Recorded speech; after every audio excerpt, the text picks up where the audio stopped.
Hey guys, welcome to Big Sister. I hope you guys are having a wonderful morning. Thank you so much for being subscribers to my channel. Those of you who are subscribed, thank you. Those of you who comment, those of you who email me, I appreciate it. Don't forget to like, share, and to subscribe, guys. My channel is fairly small, but the way that you will be able to find me, the way I'm going to get more subs is when you like, guys, and the algorithm is going to get to doing its algorithmic stuff, and that's how my videos are going to become known to people. So I want to get right into this video, guys, because I have a lot of stuff that I need to read out to you guys, and I'm going to condense this into one video. Just think how often you sit and you watch Netflix or Hulu or whatever, and you sit down and you watch an entire show and you don't have any problems. So guys, I hope you can sit, listen to my videos, watch it, well, listen to it in pieces if you need to.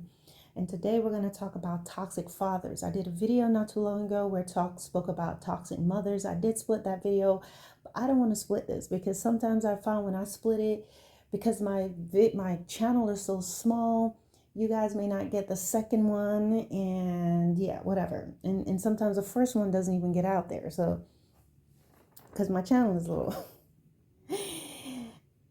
and I just don't feel like splitting it. So, all right, so we're going to talk about toxic fathers. So the first thing I want to say is that everyone's father is not the same. Everyone's situation is not the same. If you have a wonderful dad, if you have a great father, that's wonderful. Everybody does not have a great father. Some people don't even know their dad. Yes, I was raised with my mom and my dad. I do know who my father is, but everybody does not have that.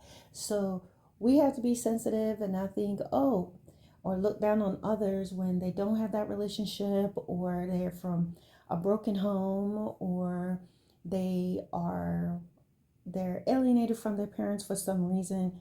We have to realize that just because our parenting or things may have been different doesn't mean it was perfect, but it was different. You had your parents at home. We don't have the right to look down on other people because you don't know their reality and what they've gone through. But however, I'm glad that I've been given the insight and able to write this stuff and talk about it, and to help others. So here we go. So first thing I want to say, toxic fathers. Toxic fathers, well, the topic of toxic fathers, right? So what we have to understand about fathers is that fathers have a natural authority. They do. They have a natural authority. Their presence alone changes the atmosphere and the climate in the home. Just the way the home feels when father's home, when dad's home. When he walks in, things change. When the garage door is opening, when you hear his footsteps, things change in the house. Unlike mom, he won't need to raise his voice. When he does, it's like shock. A lot of times, just his voice alone, him speaking, things change. People listen normally. Fathers are created with a strength to protect and provide. But in toxic fathers, these abilities are useful in protecting himself. So for toxic fathers, the ability that he has, the strength that he has to protect and to provide, he's going to use that for himself. Okay? And he's also going to use it to hurt and to manipulate others. So let's get started. Toxic fathers. Toxic fathers in their beginnings, there are many reasons why they become who they are. They were either rejected, neglected, abused in some way, or they were just overindulged. That means they were given whatever they wanted to be, whatever they wanted, they were given it. And because they're that way, they're spoiled. They end up having children, but they still have this expectation that it's all about them. Toxic fathers often want you to follow in their footsteps, especially their sons. And you are there to boost their egos. You are created for them, for their purpose, and to do what they want you to do. Okay? If the father has had little accomplishments, they are going to be proud of you, but sometimes they can also be jealous.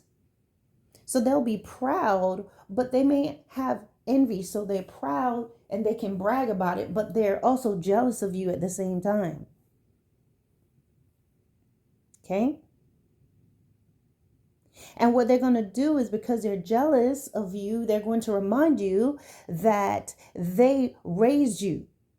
Okay? And if it wasn't for them, you wouldn't be where you are today. That's their secret weapon. That's their ace card. They're going to talk about how they raised you. And now that you're successful and now that you're doing good, you need to give me this, because look at what I did for you. Look at how I raised you. You're a successful doctor. You're this. You need to do this for me. And while, yes, you can take care of your family, you can look out for them, what they're wanting is to basically take over your life. And they're entitled to it. And they want to walk all over you. Okay? When toxic fathers do not keep their word, they'll make a lot of promises. They're known for that, to make a lot of promises that they're not going to keep. They're going to have a lot of excuses. Their word will mean nothing. There's always an excuse, and they will guilt you for having expectations of them. So if they say they're going to do something for you, they say that if they're in the house with you and they say they're going to take you somewhere and they're going to do this and they're going to buy you this, as a child, you really look forward to this with all your heart. If your parents are separated and your dad says he's come to get you, with all your heart, you believe him, because you have a filial love. Every child is born with a filial love where you love your parents. It's just a love that babies have it and children have it at a very early age, where everything about your parent is perfect. So if your dad tells you he's going to do something and he's going to come get you, or he's going to take you here and he's going to do this for you, he's going to buy you that, with all your heart and mind and soul and spirit, you believe everything that your father says. So when you see him, your hands, you have this expectation. You're looking for your toy. You're looking at him. They're going to the car. You're expecting him to take you with him like he promised. Every time you hear a car coming down the street, you're looking out the window because your dad is supposed to pick you up. You go outside and you're sitting on the steps and you're waiting for him to come and get you because he said that he would. But a toxic father, a lot of times, they're going to make a lot of promises that they're not going to keep. And they're always going to have excuses, and they're going to make you feel bad for expecting them to do what they asked you to do. Toxic fathers can also be responsible fathers. That means they're taking care of the home, they're paying the bills, they're doing all the stuff, they're doing everything. But with that, you're getting the guilt trip. They're taking care of the family, but you're reminded of everything that he's done for you. And he's keeping a record of everything that he's done. And he's reminding you of all your mistakes. And he's telling you all that he's doing and how you're not measuring up to his standard. Now, it's okay for your parents to tell you what you need to know about improving and bettering yourself. But it's like he is dragging you. He is bringing you down. He likes to throw in your face what he has done. It's like as if he's doing you a favor. He will threaten you that he's going to take his support away. He'll threaten you, I'm going to take your car away. I'm going to take this. I'm going to take that. I'm not going to do this and that for you. A lot of times, sometimes the support is conditional. So a lot of things that he would normally do, if you make him mad, he'll take it away. He will reject you. Okay, it's one thing if you have broken some rule and there's some things that your father has said that you should do. Let's say you need to keep your grades up, and then he may cut your funds, or you're not going to get to do certain things. But there will be some basic needs, like you need to go get your hair cut, or you need to go get your hair done. It's just certain things he's going to take from you.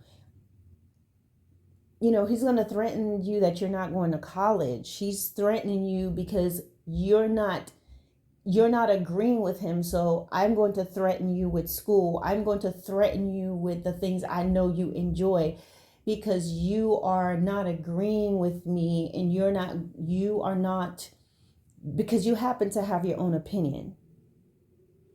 He may say he's not going to pay for your college tuition. Oh, well, you need to go and work then. If you don't agree with me, and if you don't agree with me about this thing, then fine. I'm not paying your tuition. You figure out how you're going to do it. And he will threaten your well-being.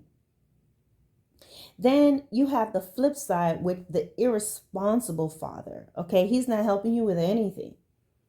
He's not helping you with school. He has no money.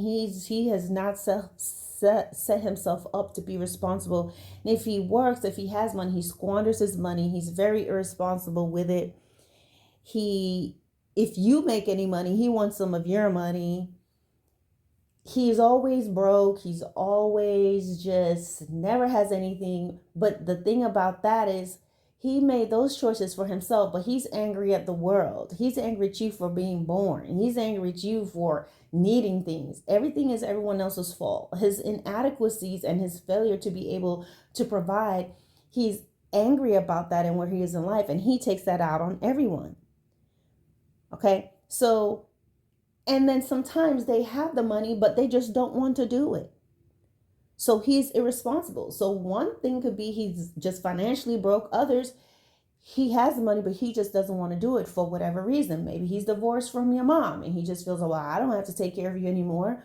Or he's just a selfish father. So you get no help with school. The irresponsible father will not protect you in any way. He'll allow you to be bullied, violated, ridiculed, laughed at, joked up, joked on. You're going to be the butt of the joke. I have a story that I can tell you about a girl. It was her birthday and she was visiting her dad, and they had a little cake there and a little balloon, and the father had moved on and he was with someone else, but he allowed this lady's children to come and just take a chunk out of his daughter's cake. She hadn't had one, and they grabbed her balloons and they were playing with it and they popped it. As a father, it was his job to say, no, it is her birthday. Let her get her cake. Let her get what she needs. But he didn't do that. Instead, he sat back and watched his girlfriend's children just put their hands in his daughter's cake and pop her balloons. That is poor parenting. That is a weak father. That is an irresponsible father. He does not protect her. So you may have something like that. Your father won't stand up for you, and he'll allow people, he may allow the family to say some things about you, and he just stands there and does nothing, or laughs along with them at you. And then when you guys get there, get in the car and you get along. Oh, well, they're just kidding. Or you should have said this or that. Well, why didn't you say this or that? It's always a pep talk after the fact, but he will not stand up for you. Okay? Now, the irresponsible father is going to have moments where he will help you. And when he helped you, he's going to capitalize on those moments. And the reason why these irresponsible fathers are going to capitalize on moments where he helped you, whether he got you some tires for the car, or he picked you up, or he sent you some money, he's going to make a big deal out of these moments, is because that's all he has. There are these 3 moments in life, 3 major moments that he did some things for you. And it's a huge deal. This is a big deal to this irresponsible father, because it's not his norm. Him helping you him driving you to school, or him getting you some tires for your car, or helping you with prom, to him it is a huge deal, because he is not normally responsible in that way. Okay, so It's supposed to be a normal standard of practice, but to him it's a huge deal, and he's going to talk about it. And that's why he can always tell you exactly what it was that he did for you, when, where, how, because it was like 5 things through your whole life that he did that was major. Most parents who have always been doing for you, it's hard to sit and say, oh, this time I did this, because number one, you shouldn't be thinking about stuff like that, and you should have been doing that stuff all along. It's countless. You're not even able to begin to think of what, because you're just taking care of your children. All right. The thing about it is that the behaviors of toxic fathers, the lying, the gaslighting, questioning your reality, making you feel as if, making you question the reality of the things that they said, minimizing things, escaping truth, saying something, and then when you're telling them this is what you said and you have the proof and everything, and then they know how to dodge that. The sky is blue and they said it was pink, and then you're like, no, you said it was blue, I have it here in black and white, and they know how to escape that too. That is because they've had years and years and years and years of practice that has made them worse. Whatever has happened to them, for whatever reason they felt that they needed to lie, or they learned how to lie, they learned how to get over, they've been doing it for a very long time. And because they've been doing it for so long, it's become a part of them. It's almost like a disease. A person that's always lying, I think that their brain just get poisoned after a while, because they're deceiving, they're lying to the point that they're deceiving themselves, but they know they're lying though. They're not innocent. They know they're lying. And that's why they work so hard at it rather than just being truthful. Lying takes a lot of work. You have to remember the things that you said. And then if you don't remember, now you have to come up with a new story and do all this stuff to get out of that last thing. But they live this way because they are used to living crooked. They're used to riding dirty. Let's put it like that. Okay? Toxic fathers, any acts of kindness is a public service announcement. So I'm going to just say $5. Most people are not just borrowing $5, but let's just, for this example, say $5. $5, everyone's going to know he loaned you $5. Okay? And he's going to harp on it. He's going to talk about it. All he could have done with the $5, all he could have done with that money that you asked him for. And he's going to go on and tell you, no, your brother, your sister, no one ever asked me for money. Why are you asking me money? Or, when your brother or your sister asked me for money, they asked me for $5, they gave me back 50. So when you pay him back the $5, or you give him back $10, oh, your brother, your sister gave me $50, but okay. You understand? The standard of practice for a toxic father is about hurting you. It's about discrediting you, your character. It is about disrespect.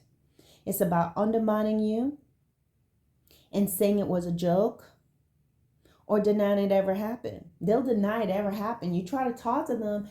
You get older and you're trying to get to the bottom of this and say, hey, mom, dad, or in this case, we're talking about dad, this is what you did. This is how you hurt me. They're going to minimize it. They're going to say they never did that. No, that never happened. I didn't do that. I did that. And they may be laughing about it and denying it or whatever it is, because they don't want to face the reality of what they've done.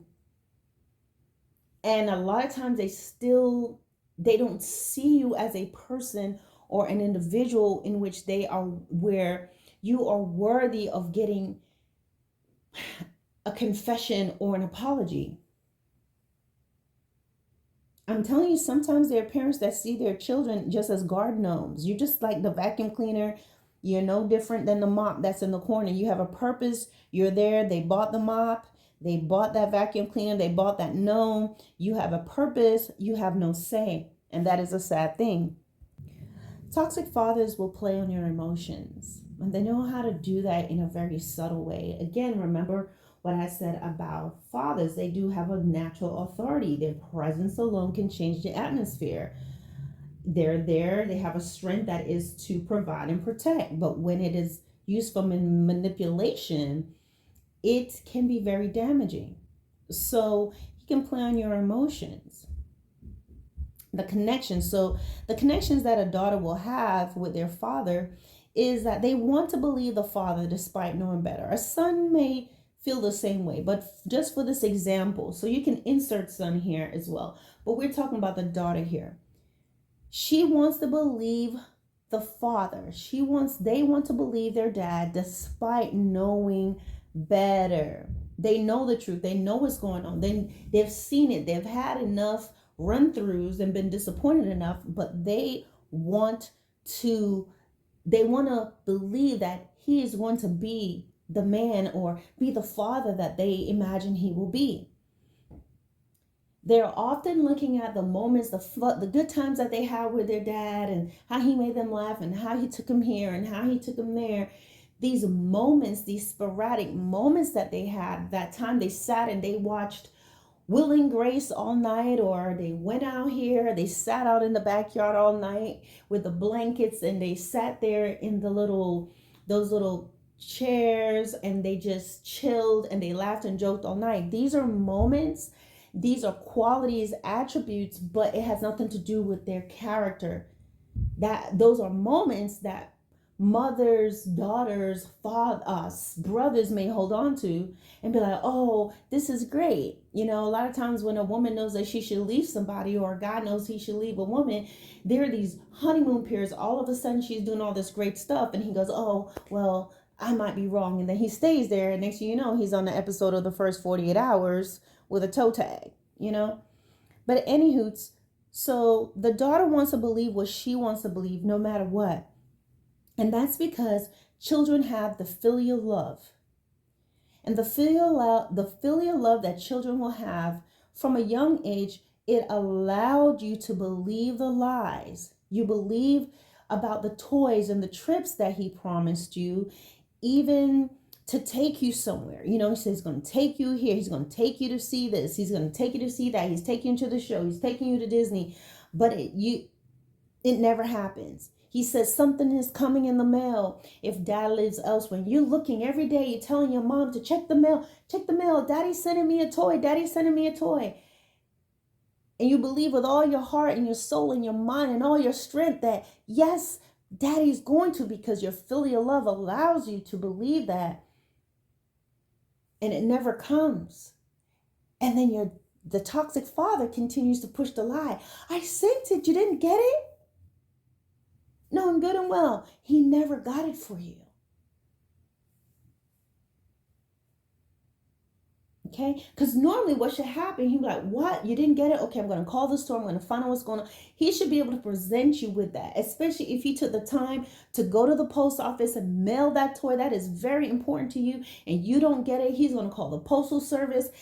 There got to be a way to track it. And if not, he's going to get you that toy, but you never get it, do you? Because he never mailed it. To this day, he's still telling you. You're a whole 52. He's telling you that he mailed you that Tonka truck. He know good and well he didn't. Because he's afraid to face himself. Everything were lies, but your filial love, it makes you want to believe it. The head games, all those things that he's so good at, that toxic fathers are good at, it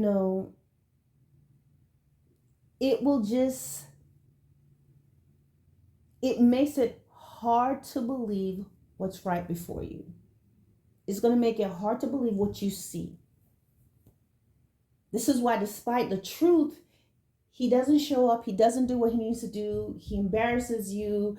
He makes a scene at your birthday party. He does this, he does that, and you're hurt and you're crying and everything. He's going to come around and tell you something.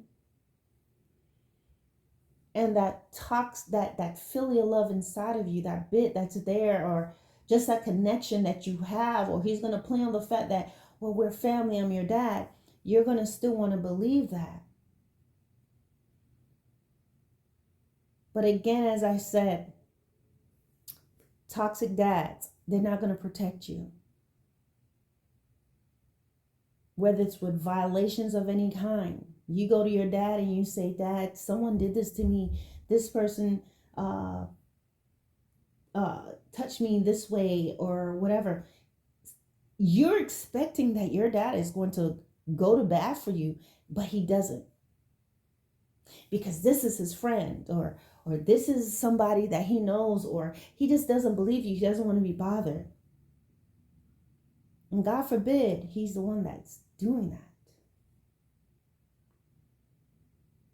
He's not going to protect you from bullying.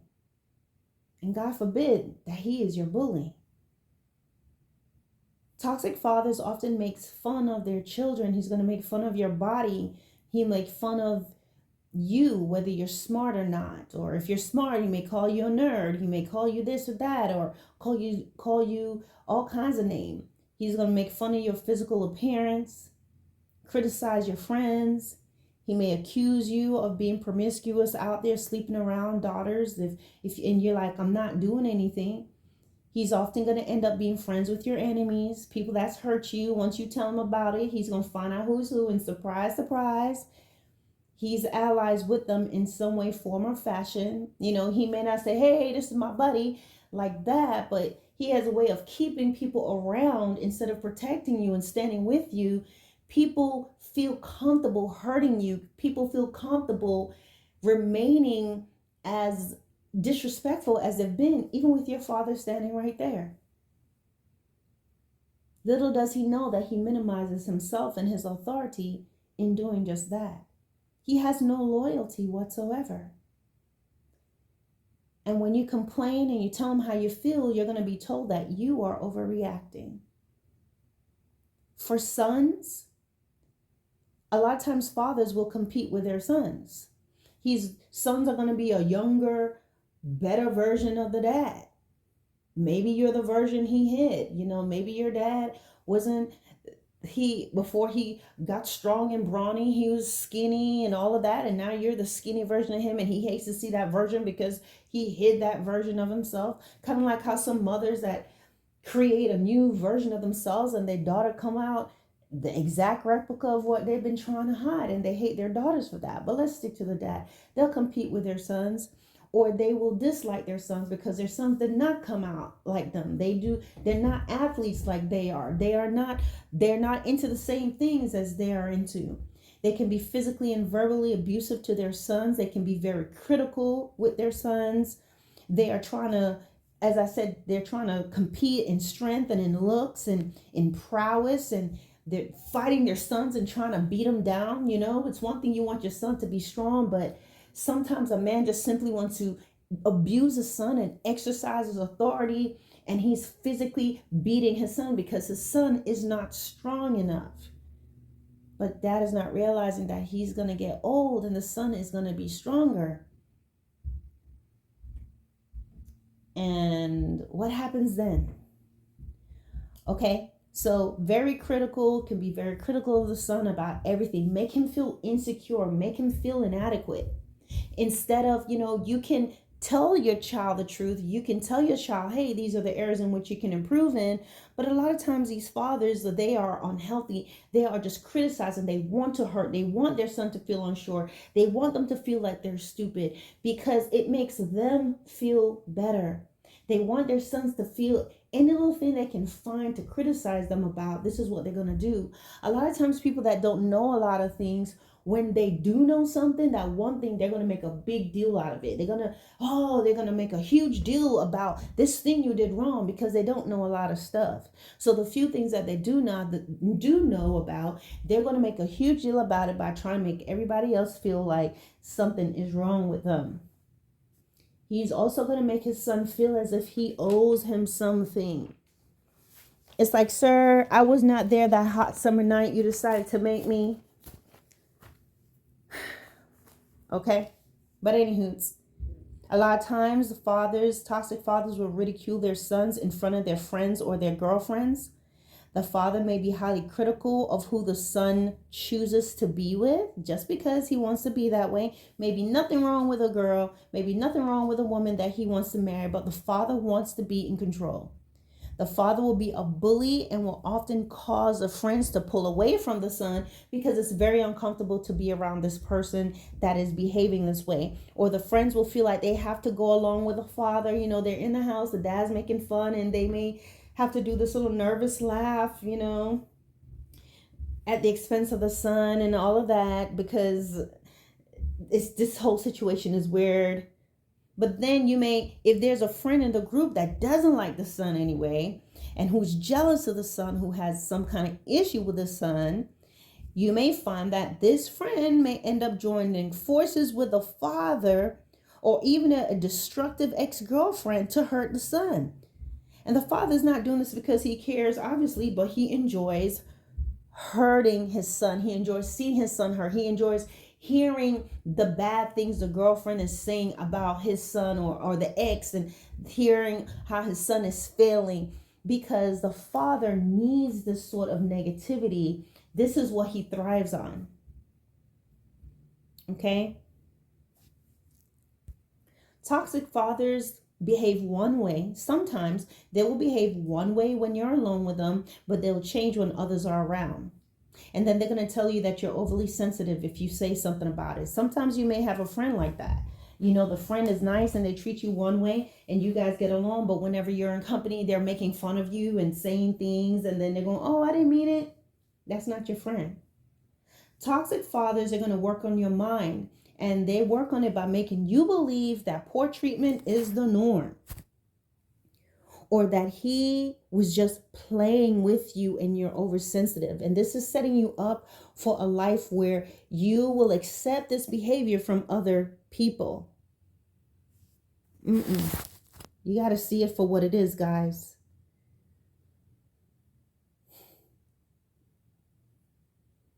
He wants you to feel like you're over the top. Oh, you're over the top. You're just too sensitive. Oh, you can't take a joke. What he's doing is he's conditioning and programming you for a lifetime. Okay? He's going to disappoint you by not showing up to help you with major hurdles in your life. This is what toxic and irresponsible fathers will do. They're not going to show up for things that are important where you need him, like college preparation. He's not helping you. He has no interest in anything. He's not giving you rides to the campuses.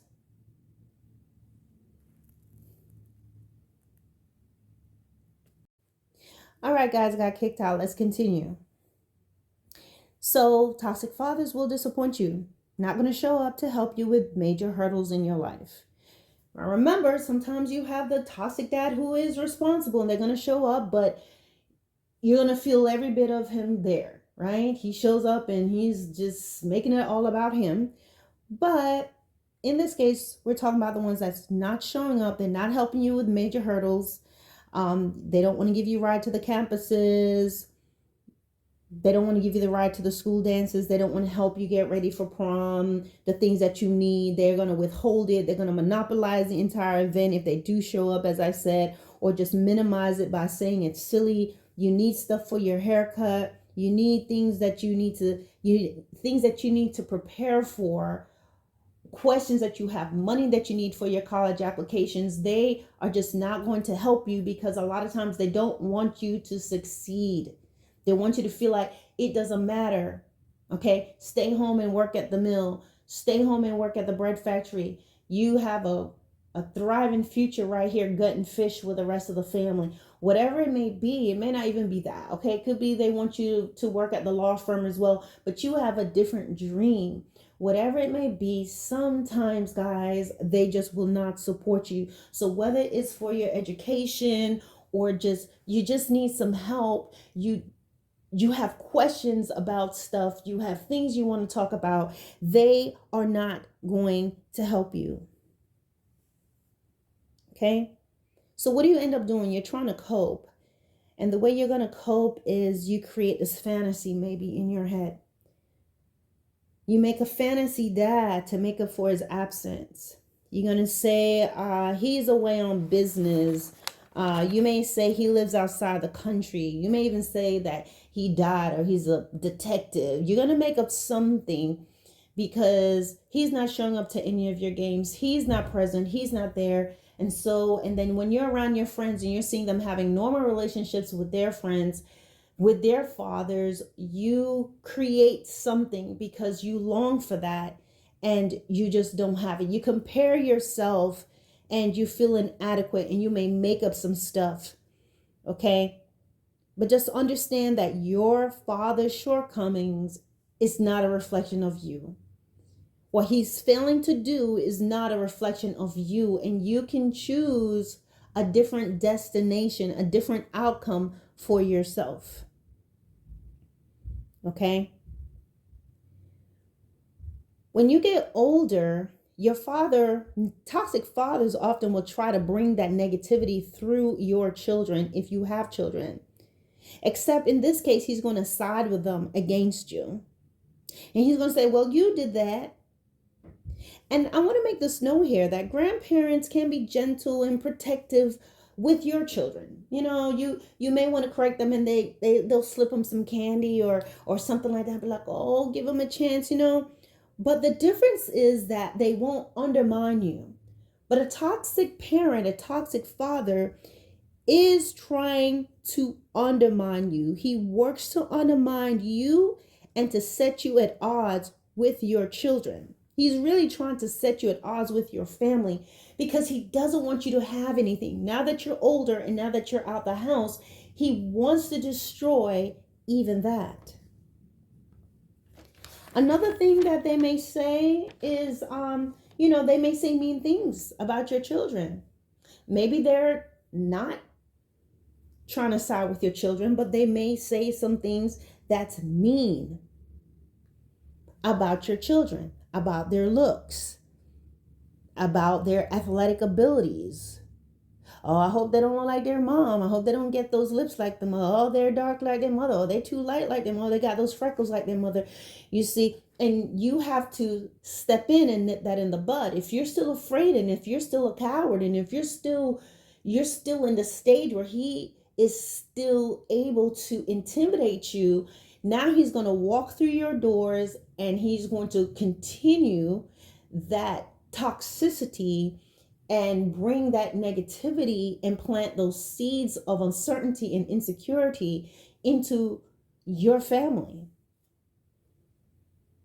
Another thing that he may do, toxic grandparents or toxic fathers may have a lack of interest in the grandchildren, or he is selective. If you have siblings, a lot of times toxic fathers are going to play the siblings against each other. So he may like these siblings because he probably doesn't even really like them, but he just likes to pit you guys against each other, you and your siblings. So he's going to pay more attention to these grandchildren. He's going to show up for these grandchildren. He's going to get them gifts. He's always going to go over to this son's house or this daughter's house and not your own.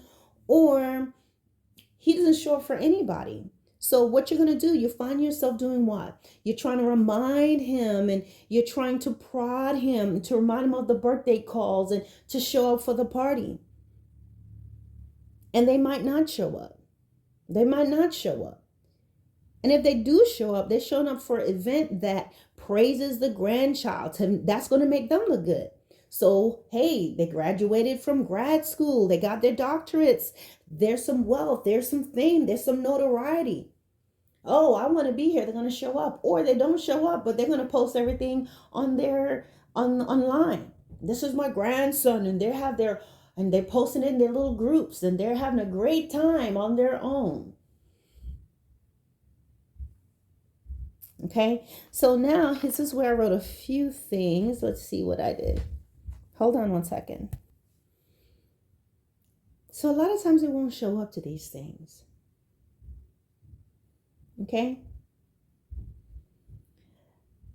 And they may make excuses. Oh, I don't have money. Oh, I don't have this. I don't have that.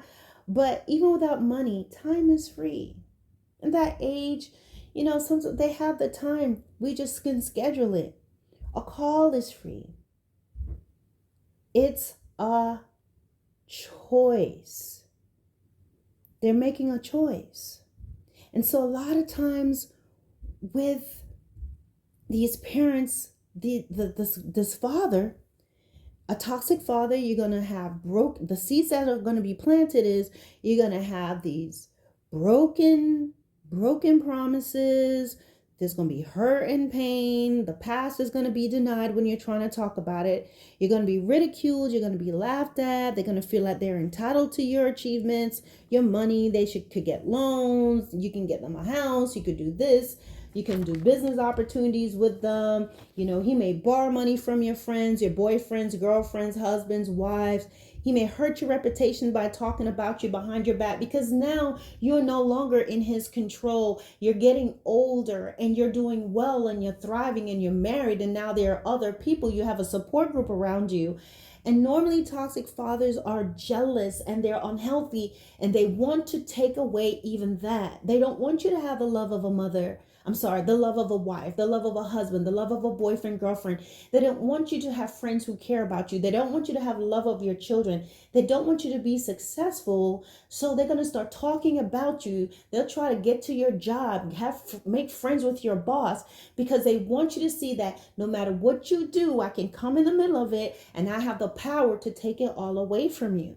They will steal from you in some way, whether it's physically, hopefully not physically stealing, or they may steal things from you emotionally, mentally, in many other ways. They'll sabotage the things that you're trying to work on.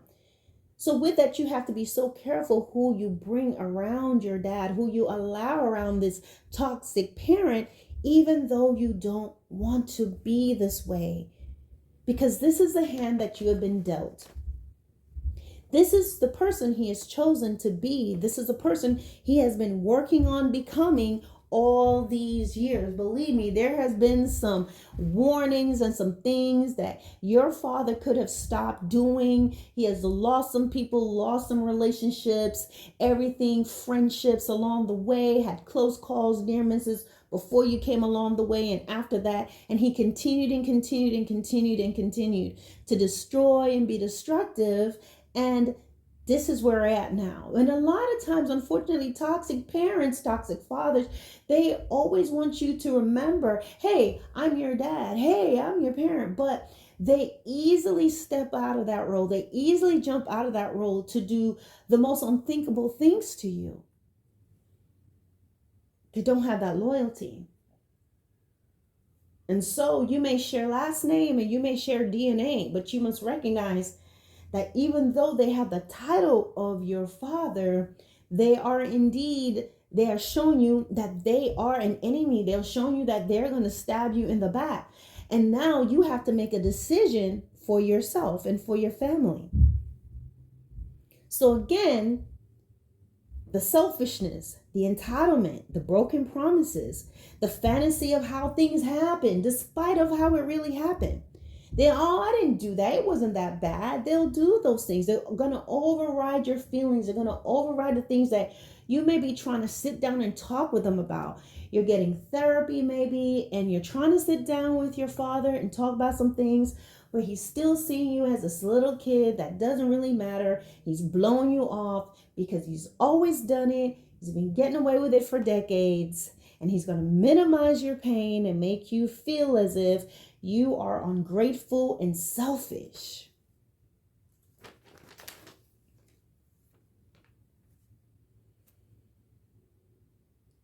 But guess what? Now it's on you to decide what you're going to do. It's on you. Because if you don't, now you're an adult. Despite what has happened when you were a kid and when you were younger, what they were doing, it was bad and no one can blame you for that. But now you're an adult. It's time for you to make a choice.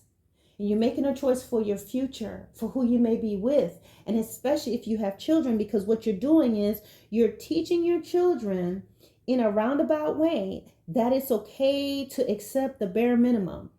When grandpa want to show up or not show up or disrespect you or behave a certain way in front of them, you're showing them to accept the bare minimum, to be accommodating, to have no accountability, to have no standard, to have no accountability, all of that stuff.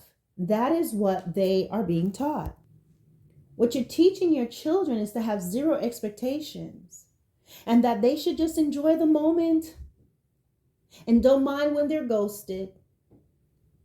They should have no long-term consistent connections. They should expect that. And what happens is they will choose people like that in their lives. Your sons and your daughters will think this dynamic of conditional love is normal. So they end up choosing partners who believe and think like this. Or they themselves will become toxic partners. And a lot of times, sometimes you end up choosing a partner that was like your parent. So now it's not even a matter of, on top of seeing their grandparent, the toxic grandparent, there is this man or woman in your life that you've chosen who behaves in this manner. You see what I'm saying? So you end up choosing people and friends and associates and relationships with characteristics like your toxic father, or you become your father. That means you're hurting loved ones, you're hurting your friends, you're hurting your children just like he did. And you're going to say, well, I'm not as bad as he was. And I guess what? I guarantee you that he's going to think that he was not as bad as his father either. Then you're going to become this hypersensitive person if you don't deal with whatever is going on with you. And then you're going to begin to push people away because you're going to be thinking everything they're doing. You're going to always have these flashbacks, whether you realize it or not. You're comparing everything they're doing to your dad, or, oh, no one's ever going to hurt me like this again. And you're oversensitive now, for real, to people that really wants to get close to you and care about you. And it's going to leave you, you're going to push them away, and then you're going to be left by yourself to brood and to see people as the enemy. And this is going to be unhealthy for you. You're going to live this miserable life, and your father, the toxic dad, is going to get his wish for you anyway. And then you end up coming back again, and you both get old on the porch together, you see? And what you're going to need is counsel.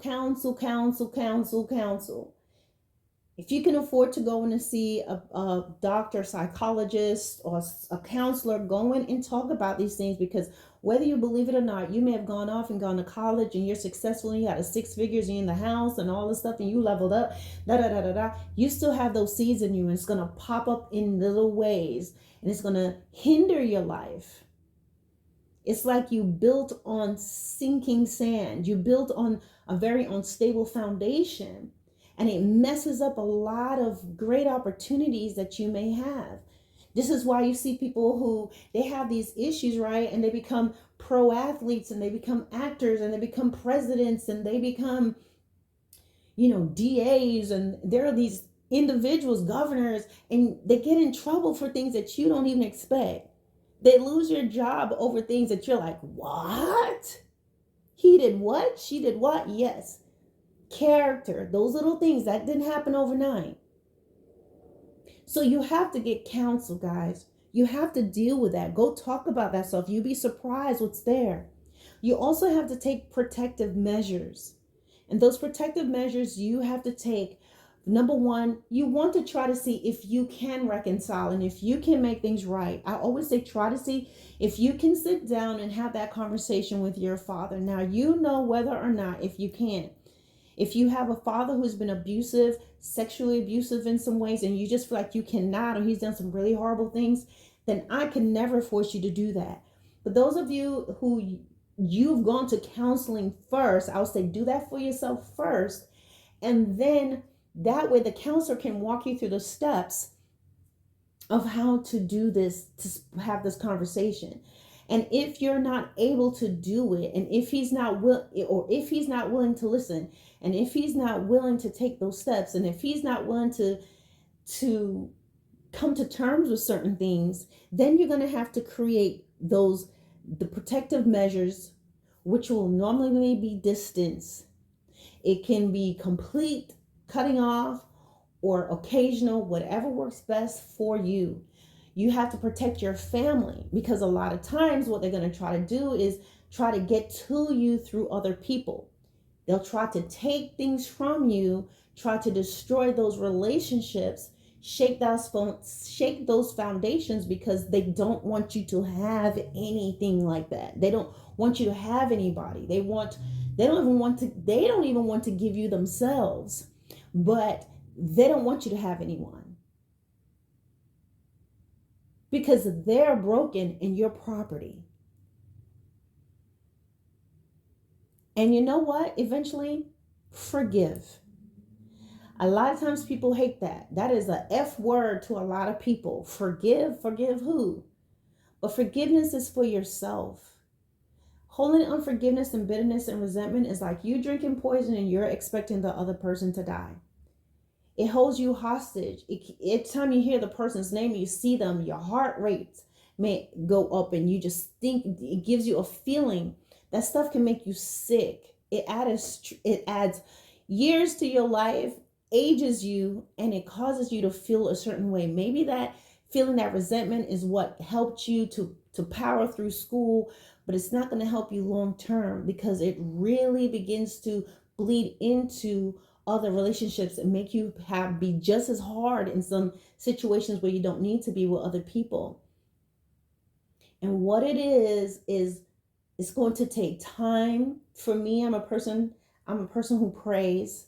I believe in the Lord. So I do pray. I do ask God to help me with things like that, as well as taking practical measures. And it's going to take time.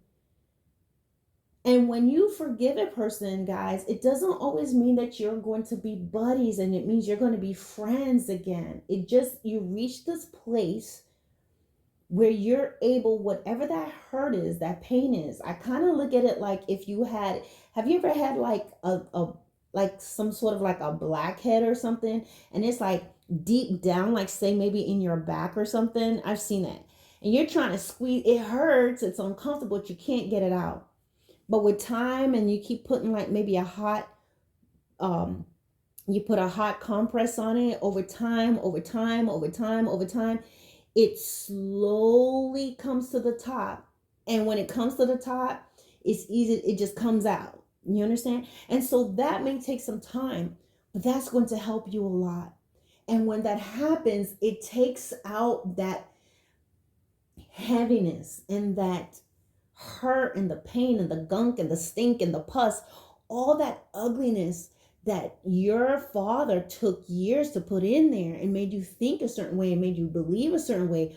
All that weight, all that hurt, all that disappointment, all those crying, all the fear, all that's in there, when it comes out, now you're in a place to get healing. I know that this channel is not a Christian channel, but I would tell you, it reminds me of this Bible scripture where Jesus says you can't pour new wine into old wineskins, otherwise it will burst. And you know, they used to pour wine in that little leathery thing, the little leathery satchel. I used to love to see that in shows. And it's saying you can't put it in that. And so you think about that. When you want new things and you want love and you want new friendships, that means a lot, and all of that.